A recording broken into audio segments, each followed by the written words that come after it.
হুজুর, আপনার কাছ থেকে যদি আমি সাহায্য চাইতাম, অবশ্যই আপনি সাহায্য দান করবেন হুজুর। আমি তো তোমাকে সাহায্য দান করবো না লক্ষণ। হুজুর, আমি তো সাহায্য চাচ্ছি না, আমি চাচ্ছি আমার ছেলের পারিশ্রমের পয়সাটা আমাকে দেন। আমার মা বুড়ো অসুস্থ, তিনি ভোর রাতে তাকে যে দুটো ডাল দিয়ে ভাত দিব, সেই অভিজ্ঞতা আমার নাই হুজুর। আমার 3টে বাচ্চা, সন্ধ্যাকালে মানুষ কমলা আপেল কত কিছু দিয়ে ইফতার করে হুজুর, আর আমার ছেলে শুধু ডাল ভাত দিয়ে ইফতার করে হুজুর। আপনি আমাকে লক্ষণ, তুমি কোনো চিন্তা করো না ভাই।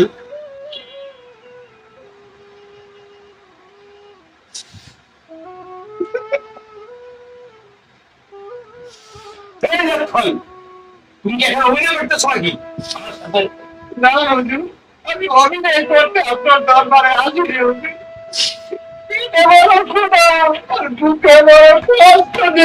আমি আপনার কাছে এসেছি। তোমার কাজ কাম আমার কাছে কোনো কিছুই ভালো লাগছে না লক্ষণ। আমি পুরো বুঝতে পারছি তুমি একটা অভিনয় নিয়ে আমার কাছে আসছো।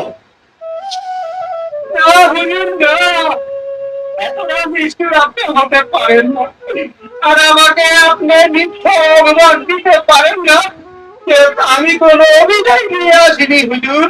আপনি ইচ্ছে করলে আপনার আমার বাড়িতে লোক পাঠান, তারপর আমি তদন্ত করুন হুজুর।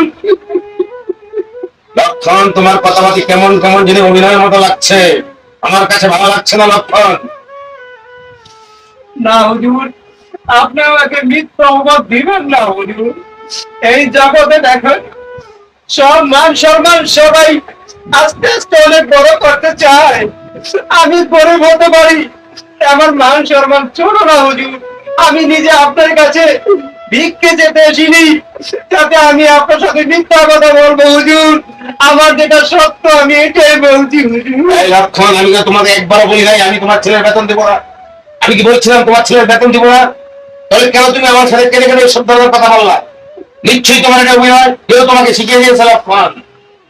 না হুজুর, আজকে 3টি মাস ধরে 200 টাকা আমার ছেলে বাসায় নিচ্ছেন না।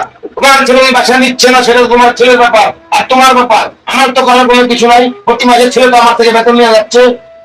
যখন হুজুর আমি বলি যে তোর মালিক কি তোকে মাইনি দেয়নি, তখন তিনি বলে আমার মালিক আমাকে মাইনি দেয়নি। বাবা, আমি বাজার কিভাবে আনবো হুজুর? তখন তুমি আমাকে জানালে না কেন যে আমি মাইনে দিছি কি দিতেই নেই? আমি তো মাইনে তোমার ছেলেকে দিয়েছি লক্ষণ। নিশ্চয়ই তোমার ছেলে তোমার সাথে 2 নম্বরই কথা বলছে লক্ষণ। হুজুর, আমি বহু চেষ্টা করেছি।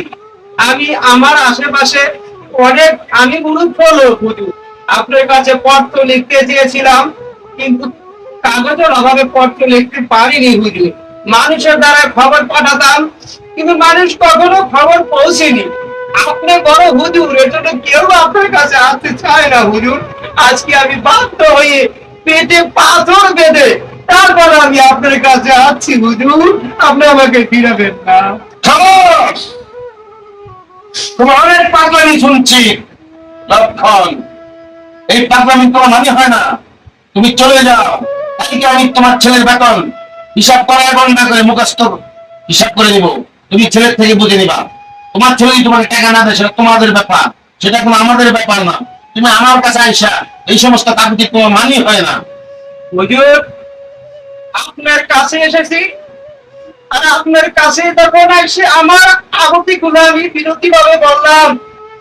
আপনার ঝাড়ি ধমকানো দেওয়ার অধিকার রয়েছে হুজুর, ওটার আমার কোনো এক বিন্দু অধিকার নেই। তারপরে হুজুর, আপনার কাছে আবার অনুরোধ করছি হুজুর, আপনার টাকায় আমাদের মুখে দুটা ভাত যাবে, আপনি সেই চেষ্টাটা আমাকে করে দেন হুজুর। লক্ষণ, লক্ষণ, তোমার কথা বুঝতে পারছি। ঠিক আছে, তুমি কোনো চিন্তা করো না। আমি তোমার কথা বুঝতে পেরেছি। তুমি কোনো টেনশন করো না। তুমি চলে যাও। আমি তোমার ছেলের টাকা যা বানা আছে তাকে সবকিছু বুঝে দিব।